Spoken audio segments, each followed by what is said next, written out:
तो ब्राह्मणों का पहले बौद्धों के साथ लड़ाई हुई, उन्होंने बौद्धों को मिटा दिया।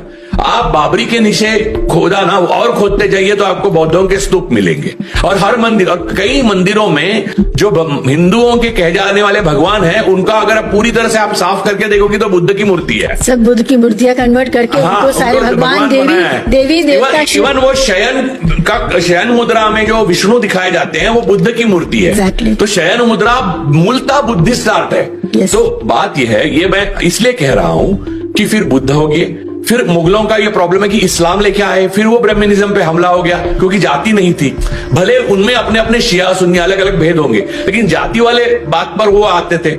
तो इस सारी बातों, फिर ईसाई आ गए ब्रिटिश ग्रुप में, तो ईसाई दुश्मन, फिर कम्युनिस्टों ने कहा कि हम भगवान को ही नहीं मानते। तो इन सारे लोगों को गोलवलकर दुश्मन क्यों मानते हैं मैं बताता हूं। और इनको दुश्मन मानने वाली लव जिहाद, ये वो सारी चीजों को जजेस अगर एक्सेप्ट करते हैं और पर्सनल लाइफ या पब्लिक लाइफ में, तो वो संविधान का उल्लंघन करते हैं और इमीडिएटली उनको इम्पीच करना चाहिए। यहाँ का सनातन धर्म हिंदू नहीं है, यहाँ का सनातन धर्म बुद्धिज्म है। सनातनन धर्मो ऐसा कहा गया है। भगवा कोई हिंदुओं का शब्द नहीं, भगवा बुद्ध को कहा गया है, बुद्ध भगवान। तो भगवा ये बुद्धिस्ट पाली का शब्द है उठाया हुआ।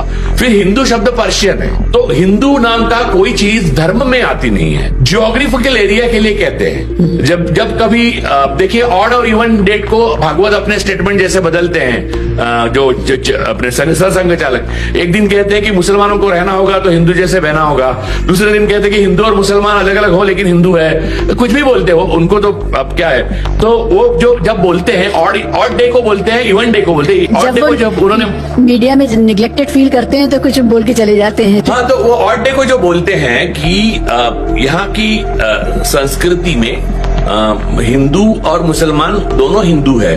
तो एक तरह से ये सच है, हिंदू का मतलब ज्योग्राफिकली हिंदू है। जैसे कि हम इंडियंस है, ऐसा वो पुराने टाइम में हिंदवी है, इसलिए जय हिंद कहते थे। सुभाष बोस से बड़ा सेक्युलर कोई नहीं था। एक वन ऑफ द सेक्युलर यानी नेहरू, सुभाष बाबू, ये लोग सेक्युलर लोग थे।